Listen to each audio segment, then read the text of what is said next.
Iran के पास अब करो या मरो का एक सिनेरियो सामने आ चुका है। अमेरिका कांप गया है, ये मैं नहीं मान पाऊंगी। क्या ईरान का खात्मा तय है? बेंजामिन नेतन्याहू छोड़ने वाला है नहीं। इस्लाम के जस्टिफिकेशन पर महिलाओं के ऊपर जो अत्याचार किया है वो खत्म करके ईरान को फिर से मॉडर्न और बहुत डेवलप करने की कोशिश की जा रही है। जो ऑरा और जो प्रेजेंटेबल और एक्टिव माइंड और जो उनकी माइंड आयतुल्ला अली खमनेई की थी वो उसके बेटे की नहीं है। सुप्रीम लीडर जो कहा जा रहा है, तो हमारे अल कुरान के हिसाब से अल्लाह के अलावा कोई सुप्रीम हो ही नहीं सकता है, तो ये एक बहुत बड़ा गुनाह किया जा रहा है।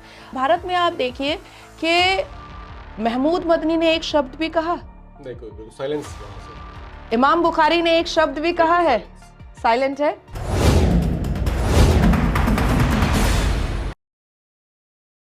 मिडिल ईस्ट में भीषण संघर्ष छिड़ा हुआ है। ईरान की मिसाइलें मिडिल ईस्ट के देशों में भारी तबाही मचा रही हैं। ये हालात गंभीर से अति गंभीर होते जा रहे हैं, खास तौर से उस अमेरिका के लिए जिसने ईरान को छेड़ने की कोशिश की थी, शायद ये सोचकर कि ईरान को जो है जल्दी ही ठंडा कर दिया जाएगा। लेकिन अली खामेनेई की मौत के बाद ईरान की सेना जिस तरीके से बौखलाई हुई है, ये हालात कहीं ना कहीं अब इस बात की ओर इशारा कर रहे हैं कि ये स्थितियां ज्यादा गंभीर हो सकती हैं। इन तमाम पहलुओं पर बातचीत करने के लिए इस समय हमारे साथ मौजूद हैं नाजिया इलाही खान जी। स्वागत है आपका। हर हर महादेव। और नाजिया इलाही खान जी का परिचय मैं अगर कराऊं तो फिर बात ही क्या है। नाजिया इलाही खान जी जो है पाकिस्तान समेत मिडिल ईस्ट के कई देशों के पैनल में जो है शामिल होती रही हैं और इस तरह के अंतर्राष्ट्रीय मुद्दों पर बेबाकी से अपनी राय रखती हैं। सुप्रीम कोर्ट की एडवोकेट भी हैं, भारतीय जनता पार्टी की नेता भी हैं और अपने बेबाक अंदाज के लिए ये जो है समूचे एशिया में जो है काफी चर्चित भी हैं। नाजिया जी, बहुत आभारी। ईरान में जो हालात इस समय दिखाई दे रहे हैं या फिर ईरान जिस तरीके से एक के बाद एक ताबड़तोड़ हमले कर रहा है, अमेरिका कहीं ना कहीं इससे मुझे ऐसा लगता है कि कुछ कांपा हुआ सा महसूस हो रहा है। क्या वाकई ये स्थितियां ऐसी हैं कि या फिर ईरान जो है कुछ करने पर आमादा है? क्या लगता है आपको? ईरान के पास अब करो या मरो का एक सिनेरियो सामने आ चुका है और अमेरिका कांप गया है, ये मैं नहीं मान पाऊंगी, क्योंकि जितना मेरा कमांड है जियोपॉलिटिक्स पर, मुझे लगता है कि अमेरिका कांप जाए अभी इस सिनेरियो में, ईरान वाले कॉन्फ्लिक्ट में, क्योंकि अमेरिका के साथ इसराइल खड़ा है, सऊदी अरबिया यूएई पूरा का पूरा खड़ा है, यूएई ने पाकिस्तान को अग्री करके रखा हुआ है। ईरान को मारने में सिर्फ अमेरिका तो है नहीं, ईरान को ख़त्म करने के लिए बेंजामिन नेतन्याहू बिल्कुल मुंह फाड़ कर बैठे हुए हैं। तो मुझे ऐसा लगता है इससे पहले भी अगर आप जाइए तो सऊदी अरबिया ने 3,77,000 से ज़्यादा यमन के लोगों पर आग की बारिश की थी, जो यमन के लोगों ने जाकर के यूनाइटेड नेशन को भी बताया था कि सऊदी अरबिया जब किसी सिविल वॉर में इंटरवेंशन करता है तो सिर्फ मारता नहीं है, वो आग की बारिश करता है। उन्होंने एक वर्ड यूज़ किया था यूनाइटेड नेशन में कि जहन्नुम दिखाया है हमें, जहन्नुम बर्पा किया है सऊदी अरबिया।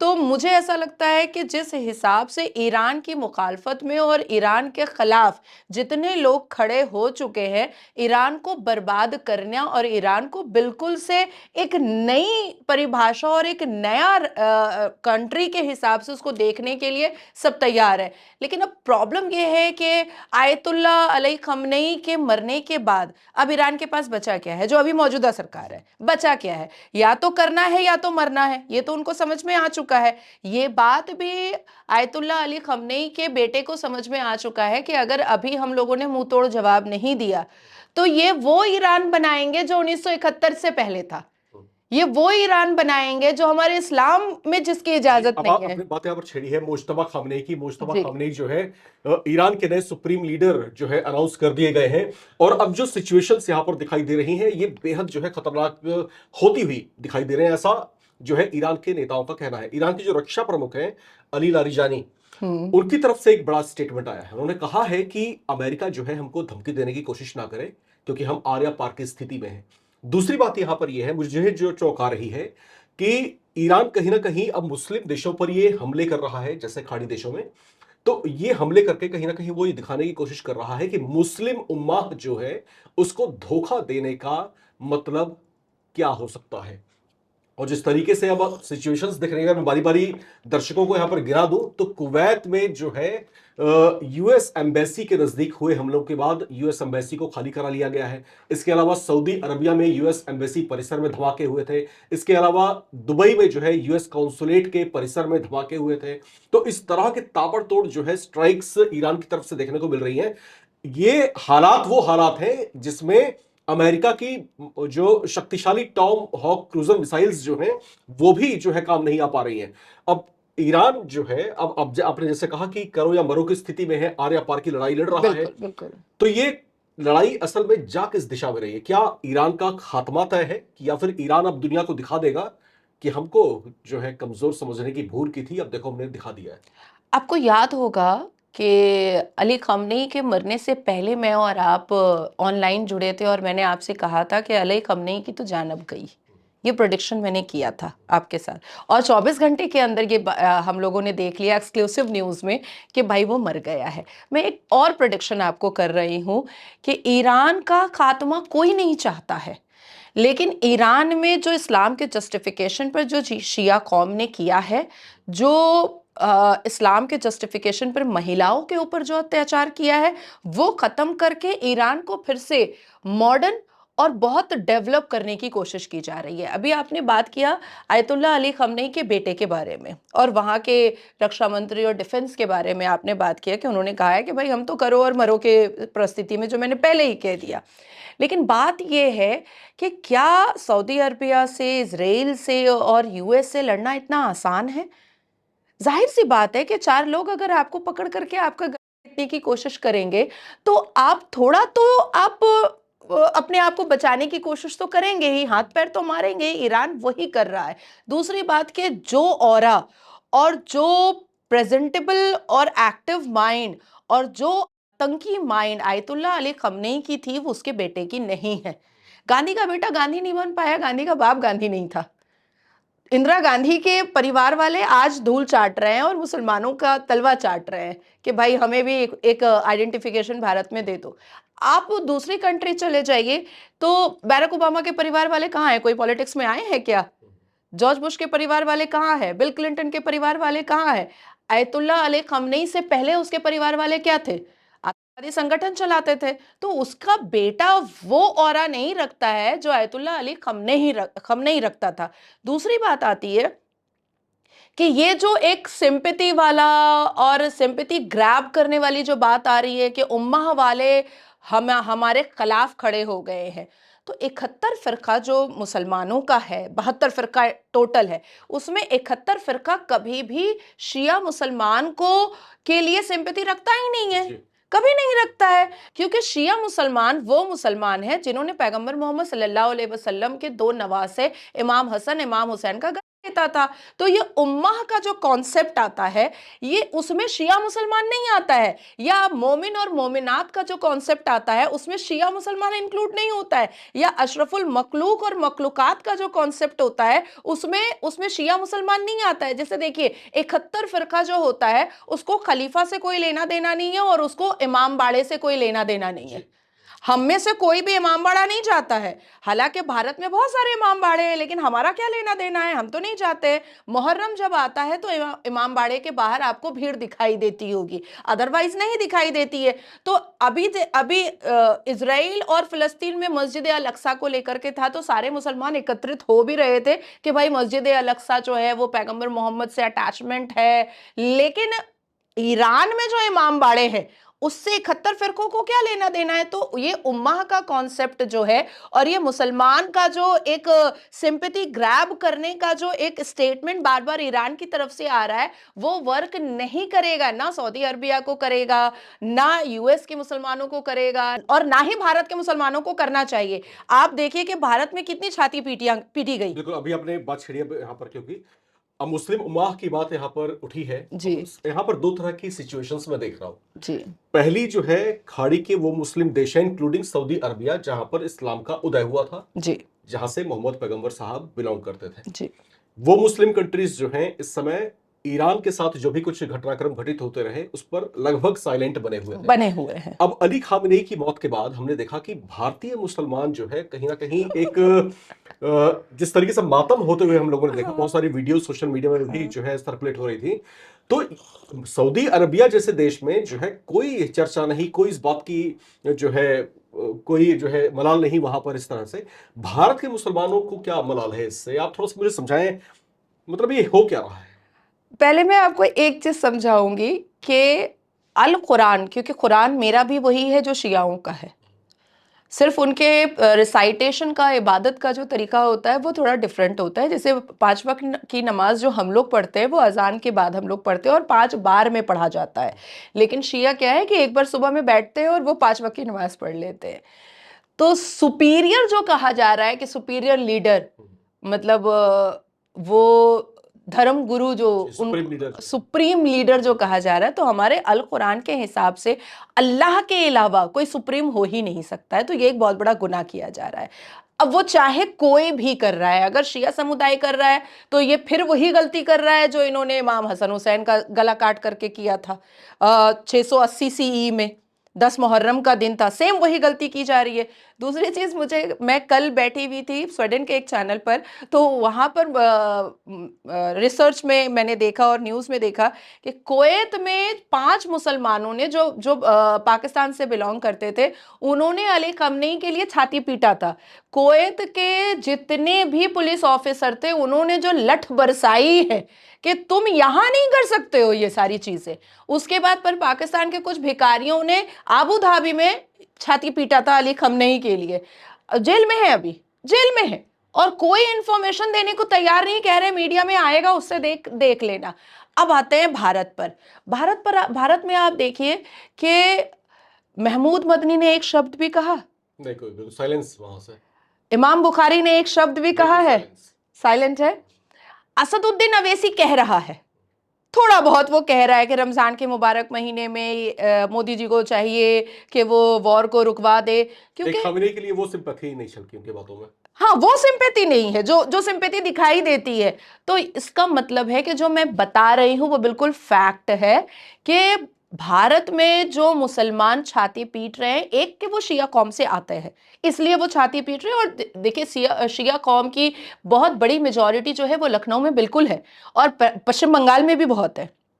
पश्चिम बंगाल के कोलकाता में शिया कम्युनिटी बहुत, मतलब बिल्कुल फैले हुए हैं। ये मुहर्रम में आपको सही से समझ में आता है, और यही वजह है कि ममता बनर्जी जो है वो मुहर्रम के जुलूस के लिए दुर्गा पूजा, दुर्गा विसर्जन रुकवा देती हैं, क्योंकि वहां पर बहुत हेवी मेजॉरिटी है शियाओं की। लेकिन शियाओं में मातम करना बिल्कुल अप्रूव्ड है। सुन्नी मुसलमान में मातम करना, 3 दिन के बाद सोग मनाना अप्रूव्ड ही नहीं है।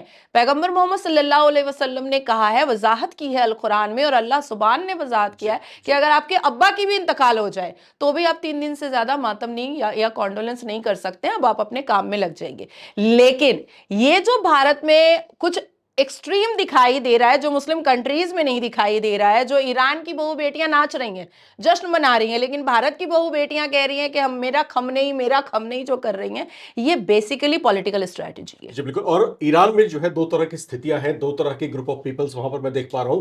पहले लोग वो हैं जो अली खamenei की मौत से बेहद गमजदा हैं, बेहद मातम मना रहे हैं ईरान के भीतर। और ईरान में ही जो है एक बहुत बड़ी आबादी ऐसी है जो अली खamenei की मौत के बाद जो है जश्न मनाती हुई देखी गई थी। अब मैं एक थोड़ा सा हाइपोथेटिक क्वेश्चन आपसे यहां पर जानना चाहता जी। हूं। अभी जो सारा गतिरोध चल रहा है, जिस तरीके से पूरा मिडिल ईस्ट डिस्टर्ब है ईरान के हमलों से, अमेरिका का जो रुख है ईरान को लेकर के इस समय, और ईरान का जो कंसेंसस है इस समय, जो मिला जुला सा है, दो तरह की स्थितियां हैं वहां पर, दोनों तरह के लोग हैं। अब होगा क्या?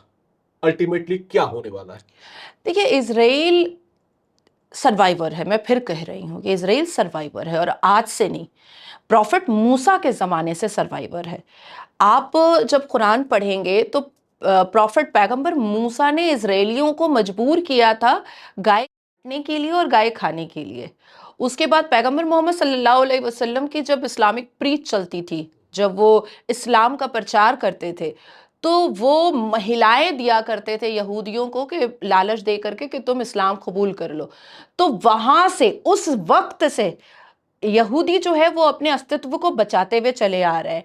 और जिस हिसाब से खamenei ने इंटरवेंशन किया था फ़लस्तीन और इज़राइल वाले कॉन्फ्लिक्ट में, जिस हिसाब से ईरान ने जो इंटरवेंशन करके इज़राइलियों के ख़िलाफ़ जो अपनी अपनी बातों को रखा था, बेंजामिन नेतन्याहू छोड़ने वाला है नहीं। और इज़राइल अगर किसी के पीछे पड़ गया है, तो ये समझ लीजिए कि उसको वो मैदान, फुटबॉल का मैदान बना करके ही रखेगा। दूसरी बात है कि ट्रंप जो हैं, वो थोड़े से वैगाबॉन्ड नेचर के हैं, आई एम सॉरी टू से, लेकिन वो वैगाबॉन्ड नेचर के हैं। अगर उनको समझ में आ गया इसको खत्म करना है तो उसको खत्म करना है। अगर उनको समझ में आ गया कि मुल्ला मुनीर को बैठा करके विसल डॉग की तरह चुचकार करके उससे बातें निकलवानी है तो वो निकलवा लेते हैं। तीसरी बात आती है कि ट्रंप जहां का प्रेसिडेंट है, यूएसए का, यूनाइटेड स्टेट ऑफ अमेरिका का, वो पूरे ब्रह्मांड में सबसे रिच कंट्री है। तो ट्रंप डर जाए या अमेरिका थोड़ा सा पीछे हट जाए, ये पॉसिबल नहीं है। तीसरा सबसे बड़ा दुर्भाग्य ईरान का है कि पूरा का पूरा यूएई ईरान के खिलाफ है। चौथी बात मैं बता रही हूं कि जो भारत के मुसलमान छाती पीट रहे हैं और मोदी जी को टारगेट कर रहे हैं, वो पहले पाकिस्तान और यूएई से पूछे ना कि पाकिस्तान क्यों जगह दे रहा है बम बारूद चलाने के लिए, और यूएई जहां मक्का मुअज्जमा और मदीना मुनव्वरा है, वो क्यों ईरान के पीछे पड़ा हुआ है। तो मुझे ऐसा लगता है कि जिस कंट्रीज ने ईरान के ऊपर चढ़ाई की है और ईरान को खत्म करने की जो कसम खाई है, ये कसम तो पैगंबर मोहम्मद के जमाने से खाई हुई गई है। तो अब उसको अगर अकम्प्लिश करने की कोशिश की जा रही है, तो मुझे लगता है कि कोई भी पीछे तो नहीं हटने वाला है और ईरान का खात्मा बिल्कुल तय है। मैं फिर इसको करेक्ट कर दे रही हूं राम जी, हम ईरान कंट्री के खिलाफ नहीं है, पर इस्लाम के जस्टिफिकेशन पर ईरान में जो आतंकवाद का जो ग्रुप चल रहा था, आतंकवादी जो संगठन चल रहे थे, जिस तरीके से हेट रेट चल रहा था, जिस तरीके से महिलाओं पर अत्याचार चल रहा था, जिस तरीके से महिलाओं के खिलाफ जो शोषण चल रहा था, हिजाब के नाम पर जो महिलाओं का के साथ दुष्कर्म किया जा रहा था, ये उसी का नतीजा है। एक और बहुत इंपॉर्टेंट बात मैं बताऊंगी आपको कि पूरे ब्रह्मांड में जितने भी शिया हैं, उसमें जितने भी रेडिकल शिया हैं, उनका सरदार जो था वो आयतुल्लाह अली खमनेई था। बिल्कुल। और अयातुल्लाह अली खामेनेई को लेकर के एक बात और चर्चित रही है कि उनके जो है, जब तक वो सुप्रीम लीडर थे ईरान के, उस समय तक हिजबुल्लाह हो चाहे हमास हो, इन तमाम जो है चरमपंथी संगठनों को जो है कहीं ना कहीं बैकडोर सपोर्ट वो किया करते थे। इस तरह की बातें कई बार जाहिर भी होती रही हैं, अमेरिका भी इस बात को क्लेम करता रहा है कई बार। लेकिन अब जो है परिस्थितियां बदलती हुई दिखाई दे रही हैं, ये सिचुएशन अब एक्सट्रीम पोजीशन पर बढ़ती हुई दिखाई दे रही है। ऐसा भी हो सकता है कि अब अमेरिका और इजराइल जो है कोई एक्सट्रीम स्टेप उठा लें और ईरान जो है एक बहुत बड़ा झटका झेले यहां पर। और ईरान की जो बहुत बड़ी आबादी है, जो ये उम्मीद लगाए बैठी है कि एक बार फिर वही पुराना दौर लौटेगा जब महिलाएं खुलेआम स्वच्छंदता से ईरान की सड़कों पर घूम पाएंगी। जो इस्लामिक कट्टरवाद उनके ऊपर थोपा गया है, उससे उनको मुक्ति मिलेगी। बहरहाल चर्चाएं हैं, बहुत सारी चर्चाएं हैं, और क्या कुछ होता है उस पर नजरें भी हमारी बनी रहेंगी। मैं एक चीज इसमें ऐड करना चाहूंगी कि हिजबुल्लाह और आपका हमास और फ़लस्तीन को ईरान ने कभी भी इनडायरेक्ट समर्थन नहीं किया है, हमेशा फ्रंट फुट पे आके समर्थन किया है। जितनी नफरत अब यूएई को इजराइल से नहीं है, क्योंकि अभी देखिए ईरान के कॉन्फ्लिक्ट में यूएई और इजराइल बिल्कुल साथ में नजर आ रहा है। क्रिश्चियन और यहूदी साथ में हैं, बात समझ में आती है, लेकिन जहां मक्का मदीना है वो यहूदियों के साथ खड़े होकर के नजर आ रहे हैं। तो एक नई परिभाषा इस्लाम की लिखी जा रही है और इससे ये समझ में आ रहा है कि जितने खतरनाक शिया आयतुल्ला जैसे लोग हैं, उतना खतरनाक इजराइल बिल्कुल भी नहीं है। तो इजराइल का ये भी एक बहुत बड़ा मुद्दा है कि ईरान ने हमेशा उसका विरोध किया है और इतने बुरे तरीके से किया है जहां पर उसको नहीं करना चाहिए था और ह्यूमैनिटी को सामने दिखाना चाहिए था। दूसरी चीज मैं आपको बताऊंगी कि मोर देन 5000 एक्स मुस्लिम जो ईरान के हैं वो मेरे साथ कांटेक्ट में है। तो वो ईरान में ये जो कॉन्फ्लिक्ट हुआ है और प्रोटेस्ट जो हिजाब का हो रहा था, उसमें एक बहुत बड़ा पार्ट जी। ईरान में बढ़ते हुए एक्स मुस्लिम का भी है। बीच में आपने देखा होगा कि अली खamenei ने क्या किया था कि अजान होती थी, नमाज होती थी और वो मस्जिदों में ताला लगवाने लगा था। तो उससे एक बहुत बड़े चैनल ने, मे बी मैं नाम नहीं लेना चाहूंगी, एक बहुत बड़े उर्दू चैनल ने, अरबी चैनल ने पूछा कि आप मस्जिदों में ताला क्यों लगवा रहे हैं। तो उसने अपनी इज्जत और अपनी अपने इस्लाम की इज्जत बचाने के लिए कहा कि मैं नहीं चाहता कि वहां पर ग्रुपिज्म हो और ऐसा कुछ हो। बेसिकली मस्जिद में जाकर के नमाज पढ़ने वाला ईरान में कोई बचा ही नहीं था, क्योंकि एक्स मुस्लिम का जो प्रोटेस्ट हो रहा था और डेवलप्ड जो होना चाहते थे जेंजीज, वो रोड पर आ चुके थे और वो न्यूड उन लोगों ने प्रोटेस्ट किया है। एक बच्ची आपको याद होगी, हाँ, इनर गारमेंट में उसने प्रोटेस्ट किया है। तो एक्स मुस्लिम जो बढ़ रहा है वो अंदर ही अंदर ईरान को और आयतुल्ला खamenei की सरकार को खोखला कर चुका था। बिल्कुल। और स्थितियां जब पूरे चरम अवस्था में पहुंचती हैं, जब एक्सट्रीमिज्म अपने पूरे जो है शबाब पर होता है, तो वहां पर जो है फिर बदलाव की बयार बहनी शुरू होती है। शायद ये बदलाव अब ईरान में आने वाला है, जैसा कि दुनिया भर में चर्चाएं भी हैं। अब बढ़ते हैं एक ऐसे मुद्दे की तरफ जो लगातार देश में चर्चाओं का विषय बना हुआ है। मुद्दा जुड़ा है सलीम वास्तिक से, जिनके ऊपर जानलेवा हमला किया गया। वे बच तो गए हैं, अस्पताल में हैं, जिंदगी मौत की लड़ाई लड़ रहे हैं। उनके चाहने वाले प्रार्थना कर रहे हैं कि उनका जीवन बच जाए। योगी आदित्यनाथ ने उन पर हमला करने वाले दो सगे भाइयों पर जो है, जो कि मुस्लिम कम्युनिटी से आते हैं, जो है उन पर वही एक्शन किया जो उत्तर प्रदेश में कई बार देखने को मिला है। इसके बाद एक अजीबोगरीब घटना घटित होती है। पाकिस्तान से फोन आता है, किसके पास? नाजिया इलाही खान जी के पास। इनको धमकी दी जाती है कि तुम्हारा भी हश्र हम वैसे ही करेंगे जैसा सलीम वास्तिक का हुआ है। नजर जी, ये पूरा घटनाक्रम जो है, क्या आपको लगता है कि इसके तार क्या वहां से भी जुड़े हो सकते हैं? देखिए, सलीम वास्तिक के ऊपर जो सर तन से जुदा करने का जो किया गया, मैं तो जाकर के मैक्स हॉस्पिटल में देख करके आई हूँ उनको अभी, और देख करके अब दिल को शांति हुई है। 14 से ज्यादा वार उनके ऊपर किया गया है और मुझे लगता है कि आवाज में उनके कुछ प्रॉब्लम आ सकती है, लेकिन मैं महादेव से प्रार्थना करती हूँ कि ऐसा ना हो। और जो नसें गले की हैं वो मतलब 90% काट दिया गया था, लेकिन क्योंकि भगदड़ मच गया तो इसलिए वो सही से काट नहीं पाया। लेकिन सलीम वास्तिक को क्या बिना बोले वो लोग चले गए थे काटने के लिए? नहीं, उन्होंने पहले ही सलीम वास्तिक को बोल दिया था कि रमजान के महीने में तुम मुर्तद हो, तुम्हारा सरतन से जुदा हम करेंगे। क्योंकि रमजानुल मुबारक का जो महीना होता है, जब आप सूरह अत-तौबा के 9-5 में जाते हैं तो आप पढ़ेंगे कि जब हराम के दिन गुजर जाए और हलाल के दिन आए, तो उस वक्त आप मुर्तद और पीगन बुत परस्तों को आप समझाओ बुझाओ, इस्लाम की दावत दो, और अगर नहीं वो समझे तो फिर उसका खात्मा पकड़ पकड़ करके जहां जहां मिले वहां वहां पकड़ करके मारो।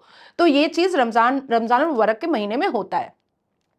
सलीम वास्तिक ने कई वीडियोस भी बनाए थे कि मुझे इस तरीके की धमकी आ रही है, लेकिन उस वक्त अगर पुलिस सक्रिय हो जाती या उनको प्रोटेक्शन दे देती तो शायद एक कन्हैया और कमलेश की तरह एक और सरतन से जुदा का हादसा हम नहीं देख पाते। उसके बाद मैं मध्य प्रदेश में थी, एक सांसद के बेटे की शादी में थी, और अचानक से मुझे पता चला कि एक वीडियो जो है वो सर्कुलेट हो रहा है और शहजाद भट्टी जो गैंग है, टेररिज्म ऑर्गेनाइजेशन है, उसका कोई लेफ्ट हैंड है अजमल गुज्जर। ये पाकिस्तानी है। जी। वो अजमल गुज्जर जो है वो पाकिस्तान में खड़ा होकर के वो वीडियो बना रहा है कि हमारे लोगों ने सलीम वास्तिक को सजा दे दी है और दर्दनाक सजा दी है, क्योंकि इस्लाम में साधारण सजा नहीं दी जाती है, दर्दनाक सजा दी जाती है। और इसके बाद जो दूसरा नंबर है वो नाजिया इलाही खान का है। अब वो सर्कुलेट होने लगा तो बहुत मेरे घर से और परिवार से, एक्वेंटेंस से सब मुझे कॉल करने लगे, कहाँ हो। तब मुझे पता चला कि ऐसा कुछ मेरे लिए ऑलरेडी सब कुछ कर दिया गया है। चिंता की बात मुझे तब हुई जब वो लोग मेरे कलकत्ता वाले घर के अपार्टमेंट के बाहर का फोटो मुझे मुझे दुबई के किसी नंबर से मेरे व्हाट्सएप पर आया। यानी आपके घर तक वो लोग पहुंच गए पहुंच और चुके। आपको ये थ्रेट दे रहे हैं कि हम हमारा एक्सेस आपके घर तक है। एग्जैक्टली जी। उसके बाद फिर उन्होंने वीडियो बनाया है जो बहुत सर्कुलेट हुआ। उसके बाद दोबारा एक वीडियो बनाया है कि इस सलीम वास्तिक से ज्यादा दर्दनाक मौत हम इसको देंगे, नाजिया इलाही खान को, बस ये पकड़ में नहीं आ रही है। उसके बाद उन्होंने मुझे तस्वीर भेजी है मेरे कलकत्ता वाले चेंबर की, लीगल चेंबर की, कि हम लोग यहाँ पर भी पहुंच चुके हैं और मेरी रेकी हो रही है, मेरी गाड़ियों का पीछा हो रहा है। तो मैंने एक रिक्वेस्ट भी किया है कि भाई, सलीम वास्तिक मर्द था, वो 6 फुट से ज़्यादा, 6 फुट 3 इंच के वो लंबे चौड़े लो आदमी हैं, तो महादेव की कृपा के वो बच गए। मैं 55-56 केजी की हूँ, मेरे लिए इतनी मेहनत करने की क्या ज़रूरत है? मारोगे मर जाऊँगी मैं। दूसरी बात है कि मुसलमानों में एक बहुत गंदी फितरत होती है, जो रेडिकल इस्लामिस्ट होते हैं, ये रेप करते हैं।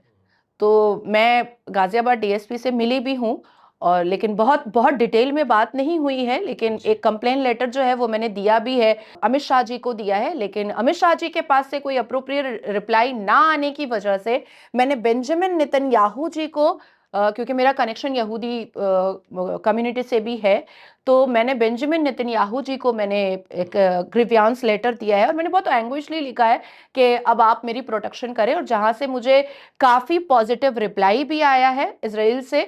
और कल मेरा इजराइल एम्बेसी में मैं जा रही हूँ, मुझे बुलाया भी गया है, जिसमें बैठ करके पूरे प्रोटेक्शन की बातें मुझे करनी है। अच्छा, ये सलीम वास्तिक जो हैं ये बहुत ही लिबरल विचारधारा के व्यक्ति हैं, और ये जो है कट्टरपंथ की विचारधारा से अपने आप को मुक्त मानते थे, और उन पर जो है हमला इसी वजह से किया गया, जैसा कि कहा भी जा रहा है कि वो जो है उनसे जो कट्टरपंथी जो लोग हैं वो काफी नफरत करते थे, और ये कहते थे कि भाई तुम जो है इस्लाम के अगेंस्ट बातें करते हो। आपको भी धमकी आ गई है, क्या आपको डर नहीं लग रहा है? नहीं, मुझे डर तो नहीं लग रहा है। देखिए, हम लोग बहुत ओपनली पूछते हैं कि अगर हम गलत है तो हमें उसी कुरान से बताओ जिस कुरान से हम गलतियां निकाल रहे हैं, जिस सही अल बुखारी से हम कुरीतियां निकाल रहे हैं, जिस हदीसों से हम कुरीतियां निकाल रहे हैं, जिसको हम रिफॉर्म करने की बात कर रहे हैं। हम नहीं कह रहे कि कोई मुसलमान रहना ही नहीं चाहिए। क्यों? मेरी माँ भी तो मुस्लिम है, मेरे मेरे अब्बा भी तो मुस्लिम है, मेरी बहनें भी तो मुस्लिम है, और सबकी शादी मुसलमान में हुई है। तो मैं मुस्लिम कम्युनिटी का खात्मा कैसे चाहूंगी? लेकिन किसी भी धर्म में अगर कुछ गलत होता है तो उसको रिफॉर्म करना कोई बुरी बात तो नहीं होती है। हम लोग कई बार कहते हैं कि जब हम लोग अलहम्दो शरीफ पढ़ते हैं, और अगर कुरान अल्लाह ने लिखी है और अल्लाह की लिखी हुई किताब है, तो अलहम्दो शरीफ में अल्लाह क्यों बोल रहा है कि तुम अल्लाह की हिफाजत में और अल्लाह से मांगो? क्यों अल्लाह कह रहा है? तो बहुत सारी ऐसी चीजें हैं जो हम लोगों ने आयतों में पढ़ पढ़ करके बताया है, आयतों के हिसाब से बताया है। अब 6 साल की बच्ची से शादी, 9 साल में कोर्स, महिला के वजाइना में जो है वो फरिश्ते बैठे होते हैं, तो मतलब पैगंबर मोहम्मद के इस्लाम की बातें, तो ऐसी चीजें हम अपने बच्चों को देखने नहीं देते, टीवी में पढ़ने नहीं देते हैं, फोन से दूर रखते। तो अगर वो चीज अगर हम कुरान में पढ़ें तो ये तो गलत है ना। हम जिसको सुपीरियर मान रहे हैं, हम कह रहे हैं पैगंबर मोहम्मद सल्लल्लाहु अलैहि वसल्लम मेरे आका हैं, तो हम उनके सेक्सुअल लाइफ के बारे में कैसे पढ़ सकते हैं? हमारे लिए तो अब उनकी इज्जत खत्म हो जाएगी। आखिर हमारे घर के माँ बाप भी जब अम्मा अब्बा जब साथ में होते हैं, हंसी मजाक भी करते हैं, तो वो दरवाजा लगा के करते हैं कि बच्चों पर गलत असर ना पड़े। हम अगर कुछ पार्टीज करते हैं अपने फ्रेंड्स के साथ, तो हम दरवाजा लगा के एक दायरा, एक बैरिकेड, एक लिमिटेशन रखते हैं। लेकिन उसी कुरान में हम पैगंबर मोहम्मद को आका भी बोल रहे हैं, उनको इज्जत भी करने बोला जा रहा है, और उनके हम की बातें भी बताई जा रही है और पढ़ाई जा रही हैं। तो हमारा कहना इतना ही है, हालांकि मैं प्रैक्टिसिंग मुस्लिम हूँ, मैं कोई एक्स मुस्लिम नहीं हूं, तो हम लोग बस इतना ही कह रहे हैं कि जहां पर रिफॉर्मेशन की जरूरत है उसको फॉर गॉड सेक रिफॉर्म कर दो। अच्छा, मैंने हमेशा राम जी कहा है 3 तलाक बंद होना चाहिए, जो मैंने किया भी देश की सर्वोच्च न्यायालय से। पॉलीगेमी मामला मैं 2019 से लड़ रही हूँ सर्वोच्च न्यायालय में।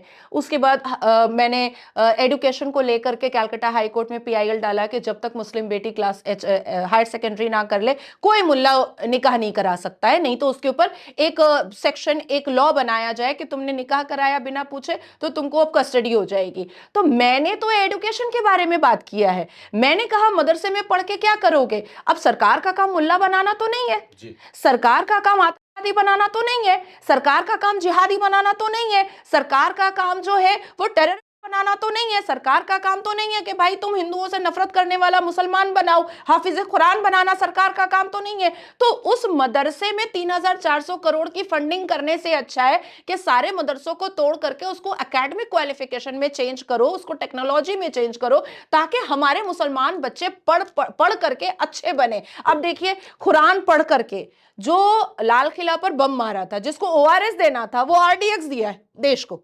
लाल किला पे ही बम मारा है। तो ये जो कुरान में पढ़ाया जाता है, इसी से तो रेडिकल बन रहा है। तो अगर कुरान से वो विवादित आयतें निकाल दी जाए, वो अश्लील आयतें निकाल दी जाए, जहां पर हम पैगंबर मोहम्मद को इज्जत देने के लिए ये लोग सर तन से जुदा करवाते हैं, और उसी कुरान में पैगंबर मोहम्मद के की बात पढ़ाई जाती है, तो ये सारी चीजें अगर निकाल दी जाए तो बुरा कहाँ है। बहरहाल एक छोटी सी प्रतिक्रिया आपकी यहां पर और लेना चाहेंगे। इस जी। समय जो गतिविधियां चल रही हैं पाकिस्तान और तालिबान के बीच में, तालिबान की तरफ से सीधी धमकी आई है कि अगर अब की बार तुमने छेड़ने की कोशिश की तो इस्लामाबाद में घुस करके सीधा हमला किया जाएगा।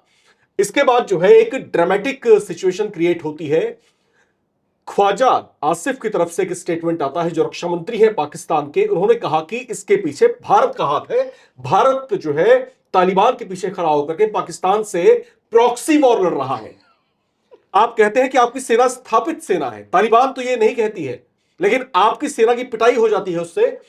48 घंटे के भीतर आपके जो है 2 फाइटर जेट गिरा दिए जाते हैं, आपकी सेना की चौकियों पर कब्जे कर लिए जाते हैं, आपकी सेना जो है अपनी अपनी चौकियों को छोड़ के भाग जाती है, इस्लामाबाद के भीतर ड्रोन अटैक कर दिया जाता है, और आप इतनी बड़ी बड़ी बातें कर रहे हैं। ये तालिबान जिस तरीके से अब टूट पड़ा है पाकिस्तान के ऊपर, क्या लगता है आपको क्या होगा अब? इवन 72 आवर्स पहले, मोर देन 72 आवर्स, तालिबान ने एक वीडियो जारी किया था, और उसने दिखाया था कि जहां पर आर्मी का कैंटोनमेंट एरिया है पाकिस्तान का, वो वहां तक उसके जो गोरीला जो सिपाही हैं वो पहुंच चुके हैं। वो वीडियो जारी हुआ है कि देखो हम यहाँ तक पहुंच चुके हैं, तुम्हारे कैंटोनमेंट एरिया तक हम पहुंच चुके हैं और तुमको खबर भी नहीं है।